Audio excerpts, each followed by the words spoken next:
أعوذ بالله من الشيطان الرجيم. بسم الله الرحمن الرحيم.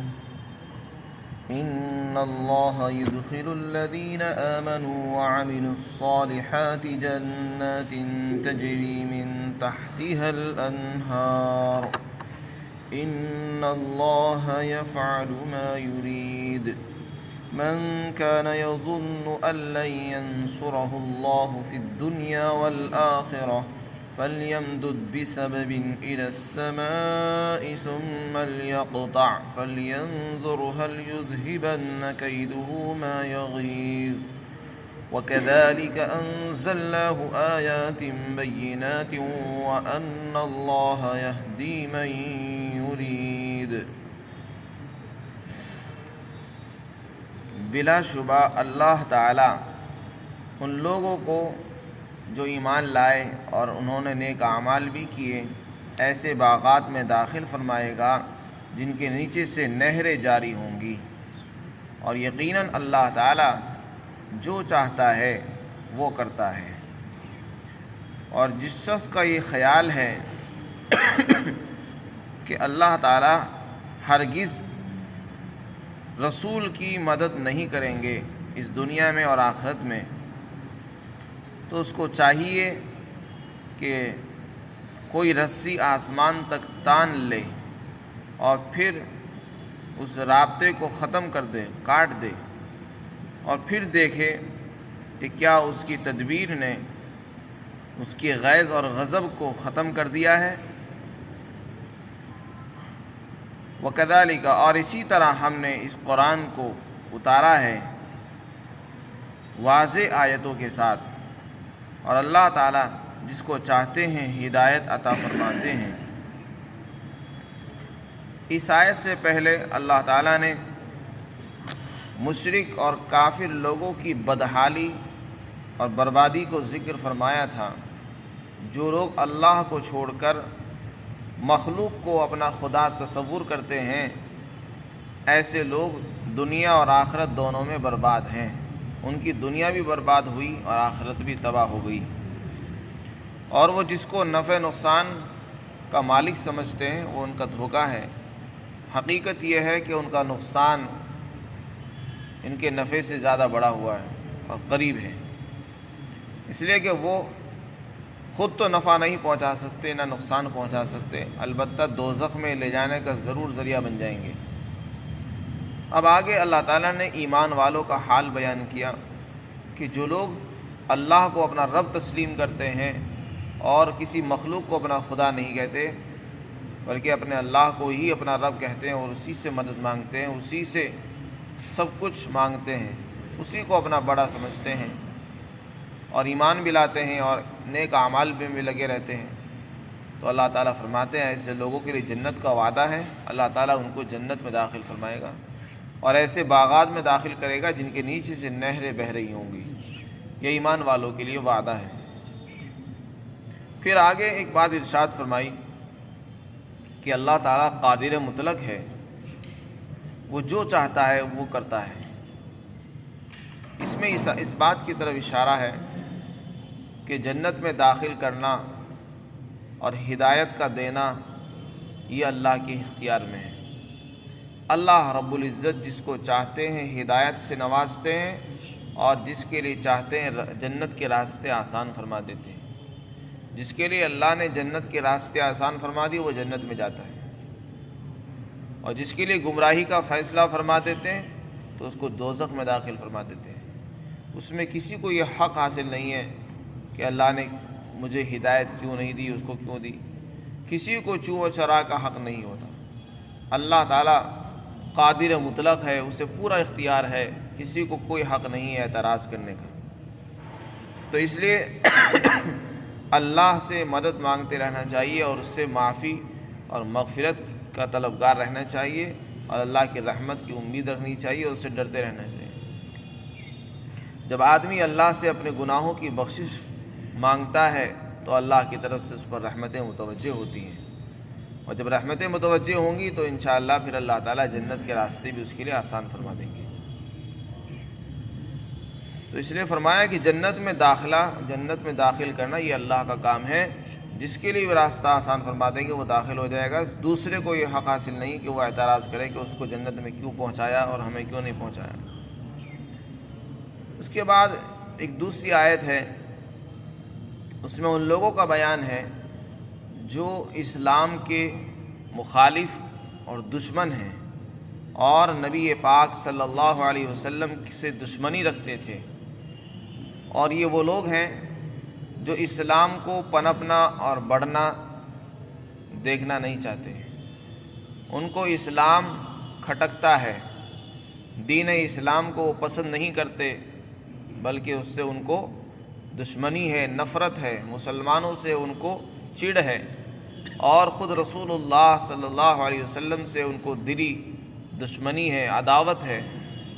ایسے لوگ ہر وقت مخالفت میں اور دشمنی میں ڈٹے رہتے ہیں، بلکہ یہاں تک کہتے تھے رسول اللہ کے زمانے میں کہ یہ تو بس چند دن کا ہے، یہ چند دن کا قصہ ہے، اس کے بعد جیسے ہی ان کی وفات ہوگی یہ سب کچھ ختم ہو جائے گا۔ جب اللہ کے رسول صلی اللہ علیہ وسلم کے بیٹے کی وفات ہو گئی، آپ کے اللہ تعالیٰ نے بیٹیاں عطا فرمائی تھی، اور بیٹے اللہ نے آپ کو بعد میں دیے اور بہت دنوں کے بعد ملے، لیکن آپ کے جو بیٹے تھے وہ حیات نہیں رہ سکے اور ان کی وفات ہو گئی۔ 3 بیٹے اللہ نے آپ کو عطا فرمائے، لیکن تینوں ہی وفات پا گئے۔ تو جب آپ کے بیٹوں کی وفات ہوئی تو چونکہ نسل بیٹوں سے چلتی ہے، تو لوگوں نے یہ طعنہ دیا کہ یہ تو ان کی تو نسل ختم ہو چکی ہے، آج ان کی نسل ختم ہوئی ہے، نعوذ باللہ، اور یہ جو انہوں نے دین شروع کیا ہے، وحی کا سلسلہ جو شروع کر رہے ہیں، یہ بس ان کی زندگی تک ہے، جب تک یہ دنیا میں رہیں گے اس وقت تک یہ ان کا وحی کا سلسلہ اور یہ قرآن اور یہ دین رہے گا، اور جیسے یہ دنیا سے جائیں گے یہ سب کچھ بھی ختم ہو جائے گا، پھر اس کے بعد ہماری حکومت رہے گی اور ہم ہی دنیا میں رہیں گے اور ہمارا ہی راج رہے گا اور ہم ہی حکومت کریں گے، اقتدار ہمارا ہی رہے گا اور ہمارا ہی دین چلتا رہے گا، کفر و شرک۔ اس کا بیان آگے آ رہا ہے۔ اس پر اللہ تعالیٰ نے فرمایا تھا کہ نہیں، آپ کی نسل نہیں ختم ہوئی، بلکہ یہی لوگ مقطوع النسل ہے، یہی ان کی نسل ختم ہو جائے گی، ان کے خاندان ختم ہو جائیں گے اور ان کے نام و نشان مٹ جائیں گے، لیکن رسول اللہ کا نام و نشان ختم نہیں ہوگا، بلکہ ان کی نسل چلتی رہے گی۔ تو وہ اسی دشمنی کے اندر رہتے تھے اور یہ سوچتے تھے کسی طرح یہ جو وحی کا سلسلہ ہے یہ بند ہونا چاہیے، روزانہ آیتیں اترتی ہیں، قرآن آ رہا ہے، ہدایتیں آ رہی ہیں لوگوں کو، لوگ روزانہ ایمان لا رہے ہیں، اسلام لا رہے ہیں، اور ایمان والے بڑھتے جا رہے ہیں، تو اس سے لوگ جلتے تھے، جیسے کہ آج کے دور میں اور ہر دور میں اسی طرح رہا ہے، اور وہ یہ کوشش کرتے تھے کسی طرح اس کو بند کرا دے، تو اللہ اور رسول اللہ کی کوئی مدد نہ ہو، نہ خدا ان کی مدد کرے اور خدا بھی ان کا ساتھ چھوڑ دے، مسلمان بھی ساتھ چھوڑ دیں اور وہ اپنا اکیلے پڑ جائیں۔ جیسے کہ ہر دور میں لوگوں کی سوچ ہوتی ہے، جس سے کسی کو دشمنی ہو جاتی ہے، بس ان کی سوچ یہ ہوتی ہے بس اس کا ساتھ چھوڑ دو، دنیا والے بھی ان کا ساتھ چھوڑ دیں اور یہ اپنا اکیلا سڑتا رہے اور مرتا رہے، خود پریشان جب ہوگا تو خود ہی ہمارے پاس آئے گا محتاج بن کر اور ہمیں اپنا سہارا سمجھے گا۔ رسول اللہ کے بارے میں بھی لوگوں کا یہی خیال تھا کہ ان کی مدد کسی طرح بند ہو جائے، اوپر سے مسلمان بھی ساتھ چھوڑ دیں، جب یہ اکیلے پڑ جائیں گے تو پھر یہ خود ہی ہاتھ جوڑیں گے اور کہیں گے ٹھیک ہے جی بس آپ ہی محنت کر لو، ہم اپنی محنت کو روک دیتے ہیں۔ تو اللہ تعالیٰ نے اس کا جواب دیا، رسول اللہ کی جو محنت ہے وہ کبھی بند نہیں ہوگی، وحی کا سلسلہ جو اللہ نے شروع فرمایا ہے وہ جاری ہے، جب تک آپ رہیں گے وحی آتی رہے گی، دین بڑھتا رہے گا، اسلام پھیلتا رہے گا، کسی کے روکنے سے وحی بند نہیں ہوگی، نہ دین کسی کے روکنے سے رکے گا، یہ قیامت تک چلنے والا ہے۔ کوئی کتنی بھی کوشش کر لے، کتنے ہی تدبیریں بنا لے، اسلام نہ دبنے والا ہے نہ رکنے والا، یہ بڑھنے والا ہے، اللہ تعالیٰ نے اس کا فیصلہ فرما لیا ہے۔ قرآن میں اللہ نے کہا ہے ہم نے قرآن اتارا ہے، ہم ہی اس کی حفاظت فرمائیں گے، قرآن کی حفاظت ہوگی، قرآن والوں کی بھی حفاظت ہوگی۔ پھر جو لوگ ایسے ہیں جو اسلام سے دشمنی رکھتے ہیں اور ہر وقت وہ اسی جلن میں رہتے ہیں کسی طرح ختم ہو جائے، ان کا نام و نشان مٹ جائے، مسلمان دنیا سے ختم ہو جائے، ایسے لوگوں کو جواب دیا، فرمایا ان کے غصے کا تو بس یہی علاج ہے، اگر یہ اپنی جلن مٹانا چاہتے ہیں، ان کو چاہیے کہ زمین سے لے کر آسمان تک ایک رسی تان لیں، کیونکہ وہی تو اوپر سے ہی آتی ہے، یہ وہی کو بند کرانا چاہتے ہیں، تو زمین سے آسمان تک ایک رسی تان لیں اور اس رسی پر چڑھ کر آسمان پر پہنچ جائے اور جہاں سے وہی آتی ہے وہاں سے وہ رابطہ ختم کر دیں، وہی آنا بند ہو جائے گی۔ اگر ایسا کوئی کر سکتا ہو تو کر کے دیکھ لو، تاکہ تمہیں ٹھنڈک پہنچ جائے، تمہارے سینے کو، دلوں کو سکون مل جائے، لیکن ایسا کوئی کر نہیں سکتا۔ جب ایسا کوئی کر نہیں سکتا ہے تو لہذا تمہارے غصے کا کوئی علاج نہیں سوائے مرنے کے، تم جو ہے اپنے آپ کو گلا گھوٹ کے پھانسی دے کے مار دو، بس یہی اس کا علاج ہے۔ ایسا جب ہو نہیں سکتا تو تمہارے جلنے سے کچھ ہونے والا نہیں ہے، اسلام پھیلتا رہے گا۔ اس کا ایک مطلب تو یہی ہے کہ آسمان پر پہنچ جاؤ رسی تان کر اور وہاں سے اوپر سے ہی رابطہ ختم کر دو، لیکن ایسا کوئی کر نہیں سکتا۔ جب ایسا کوئی کر نہیں سکے گا تو وہی بھی بند نہیں ہوگی، اسلام ختم نہیں ہوگا۔ اس کی دوسری تفسیر بھی حضرت ابن عباس رضی اللہ عنہ سے منقول ہے، وہ یہ ہے کہ یہاں آسمان سے آسمان مراد نہیں بلکہ چھت مراد ہے۔ مطلب یہ ہے کہ جس آدمی کو غصہ ہے، اسلام سے چڑ ہے، بس اس کا تو یہی علاج ہے کہ وہ اپنا گلا گھوٹ کے اپنے آپ کو مار لے، کیونکہ اسلام تو رکنے والا ہے نہیں، تو بس وہ زمین سے یعنی چھت تک کوئی رسی ٹانگ لے اور اس میں پھانسی دے کے اپنے آپ کو مار دے۔ لیکن پھانسی دے کے مارنے سے بھی نہ تو دین رکے گا نہ اس کا غصہ ٹھنڈا ہوگا۔ یہاں در حقیقت پھانسی دینے کا حکم نہیں دیا جا رہا، یہ بتایا جا رہا ہے کہ تمہارے غصے کا کوئی علاج نہیں، تمہارے جلنے سے، تمہارے چڑھنے سے، دشمنی سے کوئی چیز بند ہونے والی نہیں، جو ہو رہی ہے وہ ہوتی رہے گی۔ جس کو اللہ نے جاری کیا ہے اسے کوئی روک نہیں سکتا، کوئی کتنا بھی چڑھتا رہے، کوئی کتنا بھی جلتا رہے، جلنے سے کچھ نہیں ہونے والا۔ اور ایک مطلب یہ بھی بیان کیا ہے اس کا کہ اللہ تعالیٰ نے جس کے لیے روزی کا فیصلہ فرمایا ہے، جتنا فرمایا اتنا ہی اس کو روزی ملے گی۔ کسی کے لیے کم دیا، کسی کو روزی کم دی ہے، کسی کو زیادہ دی ہے،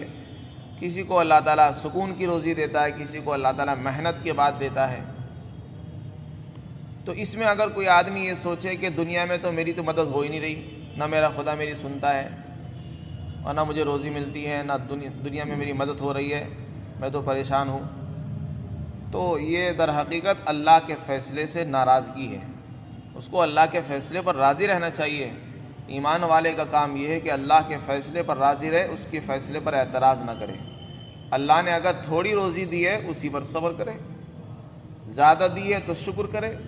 یہ کہنا کہ اللہ نے تو مجھے دیا ہی نہیں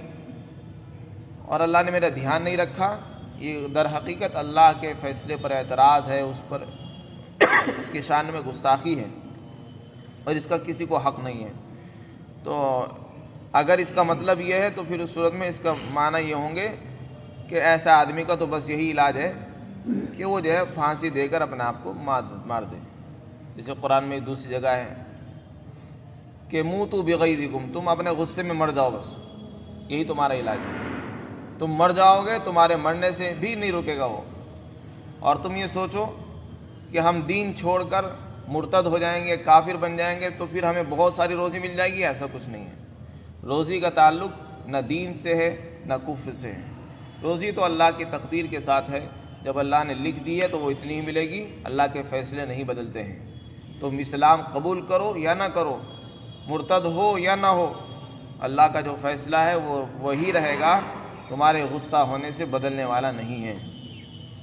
تو فرمایا جو شخص یہ گمان کرتا ہے کہ اللہ تعالیٰ اس رسول کی مدد نہیں فرمائے گا دنیا اور آخرت میں، تو اس کو چاہیے کہ زمین سے آسمان تک ایک رسی تان لے اور پھر اس رابطے کو ہی کاٹ دے اور پھر دیکھے کہ کیا اس کی تدبیر نے اس کے غصے کو ختم کر دیا ہے نہیں کیا۔ ظاہر ہے کہ اس کا غصہ پھر بھی ختم نہیں ہوگا۔ اور اسی طرح ہم نے اس قرآن کو اتارا ہے واضح آیتوں کے ساتھ، یعنی اس قرآن میں واضح نشانیاں ہیں، آیتیں ہیں، قدرت کی دلائل ہیں، اور اللہ تعالیٰ جس کو چاہتے ہیں ہدایت عطا فرماتے ہیں۔